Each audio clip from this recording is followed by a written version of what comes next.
सभी को नमस्कार। मैं जितेश कुमार जांगिड़, सहायक आचार्य चित्रकला। सर्वप्रथम आप सभी का ऑनलाइन ई क्लासरूम में हार्दिक स्वागत करता हूं। जैसे कि हम बीए प्रथम वर्ष के चित्रकला विषय की इकाई तृतीय के अध्याय चित्रकला के तत्वों का अध्ययन कर रही है। पूर्व के भाग में हमने चित्रकला के दूसरे तत्व रूप के अध्ययन के अंतर्गत विभिन्न प्रकार के रूपाकारों का अध्ययन किया एवं उन रूपाकारों से हमारे मन मस्तिष्क पर क्या प्रभाव पड़ते हैं उनका भी हमने अध्ययन किया। जैसे जो पहला रूपाकार है वो आयताकार है और आयताकार रूपाकारों से हमारे मन में दृढ़ता, स्थिरता, एकता, शक्ति, गति इत्यादि जो प्रभाव है वो पड़ते हैं।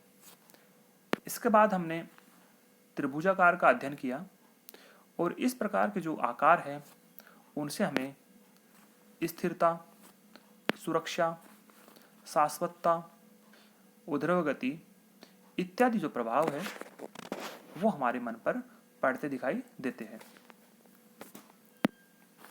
विलोम त्रिभुजाकार जो रूपाकार है वो ऐसे आकार होते हैं जो अनिश्चित होते हैं। उनमें हमें अशांति, लिप्तता, अनिश्चितता इत्यादि जो प्रभाव है वो दिखाई देते हैं। इस प्रकार से आज हम अध्ययन करेंगे चौथे रूपाकार अंडाकार का। अंडाकार जो आकृति है, आप सभी जानते हैं कि अंडाकार क्या होता है और इस प्रकार की जो आकृति है वो सौंदर्य की दृष्टि से श्रेष्ठ मानी जाती है। जैसे कि किसी भी मनुष्य का चेहरा अगर अंडाकार होता है, वैसे तो चेहरे विभिन्न आकार लिए होते हैं, लेकिन किसी का अंडाकार होता है तो उस चेहरे में एक विशेष प्रकार का आकर्षण होता है, एक विशेष प्रकार का सौंदर्य होता है और वह श्रेष्ठ आकार होता है। ऐसे आकार में लावण्य, सौंदर्य, नित्यता, सृजनात्मकता इत्यादि जो प्रभाव है वो हमें दिखाई देते हैं।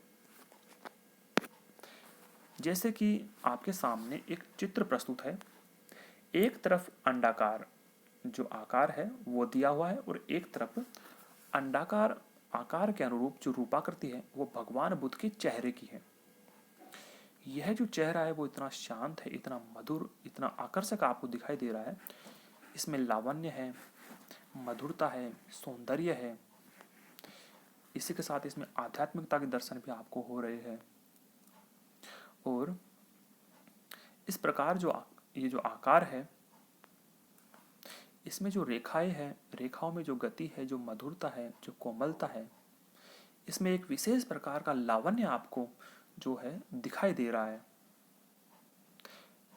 इस प्रकार से इस प्रकार की रूपाकृति के जो चित्र है वो अजंता के चित्रकारों ने आज से 1500 साल पहले अजंता की गुफाओं में निर्मित किए थे। भगवान बुद्ध के जो चेहरे उन्होंने बनाए थे वो अंडाकार रूप में ही बनाए थे और ऐसे जो चेहरे हैं इनमें विशेष आकर्षण होता है, सौंदर्य होता है। तो इस प्रकार से ऐसी रूपाकृति में हमें लावण्य, मधुरता, सौंदर्य इत्यादि जो प्रभाव है वो हमें दिखाई पड़ते हैं। हमारे मन मस्तिष्क पर ये जो प्रभाव है वो पड़ते हैं।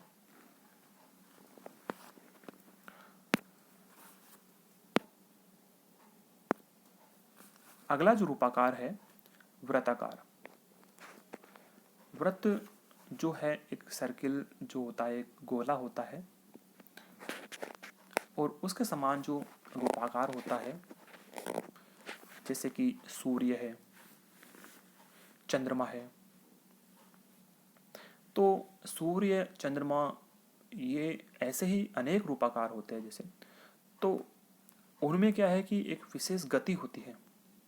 जैसे सूर्य और चंद्रमा गति तो कर रहे होते हैं और मतलब उनमें पूर्णता का आभास भी हमें होता है, क्योंकि एक पूरा गोला होता है तो पूर्णता का आभास उसमें होता है और ऐसे में एक विशेष आकर्षण भी होता है। जो गोलाकार आकृति होती है उसमें विशेष एक आकर्षण होता है और विशालता भी इनमें पर्याप्त होती है। तो ये सभी जो प्रभाव है ऐसी रूपाकृति से, इन रूपाकृतियों को देखने से हमारे मन मस्तिष्क पर पड़ते हैं। पूर्णता, आकर्षण, गति, विशालता, समानता, ये सभी प्रभाव। तो चलिए चित्र के द्वारा इसको समझते हैं। एक तरफ जो गोलाकार जो वृत्त है वो निर्मित है और एक तरफ इसी वृत्त के अनुरूप पूर्ण चंद्रमा बना हुआ है। आप देख सकते हैं कि चंद्रमा में इसकी जो पूर्णता है उसमें एक विशेष प्रकार का आकर्षण है, विशालता है, इसमें पूर्णता है, इसमें आकर्षण है, इसमें गति है। ये सभी जो प्रभाव है वो हमें इसमें दिखाई देते हैं। आकर्षण इसलिए क्योंकि रात को जब आप चंद्रमा देखते हैं, विशेष रूप से रात को ही आकर्षित होते हैं, तो इतने सारे तारों के बीच ये चंद्रमा और पूर्ण चंद्रमा जो है वो हमें अलग ही आकर्षित करता है। सबसे पहले जो हमारी दृष्टि है वो इस चंद्रमा की तरफ ही जाएगी। तो सौंदर्य की दृष्टि से ये जो पूर्ण चंद्रमा है वो हमें बहुत ही आकर्षक लगता है। इस प्रकार से ऐसी आकृति में हमें ये जो सभी प्रभाव है, पूर्णता, विशालता, गति, इसके साथ साथ में मैंने और भी प्रभाव आपको बताए हैं, ये सभी प्रभाव हमारे मन मस्तिष्क पर पड़ते हैं। ये तो हो गए जो विभिन्न आकार है एवं विभिन्न प्रकार के आकारों से जो पड़ने वाले जो प्रभाव है। अब अगर इन आकारों में हम अगर बात करें, जैसे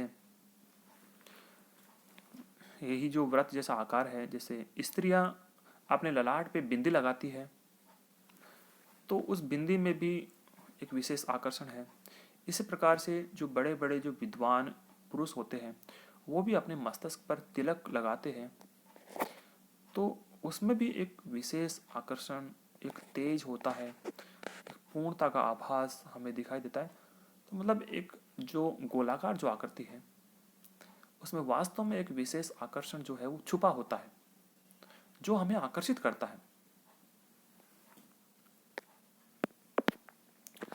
अब हम अध्ययन करेंगे जो रूप है उसको प्रमाण और वर्ण के अनुसार किस प्रकार से हम किन किन विधियों के जरिए इसको हम निर्मित करते हैं।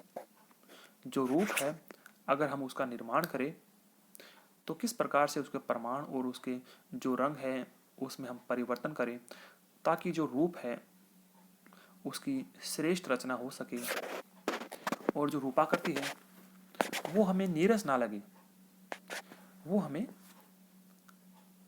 आकर्षित करे, उसमें एक रास्ता नहीं बनी रहे, उसमें एक रास्ता भंग हो।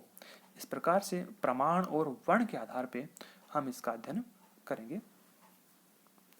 जैसे चित्र में अनेक रूप चित्रण से रुचि उत्पन्न होती है और एक रास्ता नहीं आने पाती। रूप की यही भिन्नता निम्न विधियों से प्राप्त की जा सकती है।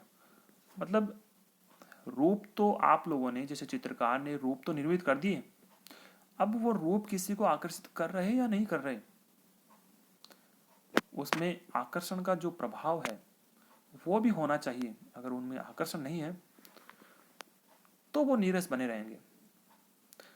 तो रूप में आकर्षण पैदा करने के लिए प्रमाण और वर्ण का जो प्रयोग है, इन विधियों का जो प्रयोग है, विधियां जो है उनको हम किस प्रकार से काम में लेंगे उनको हम अगले भाग में जानेंगे। धन्यवाद।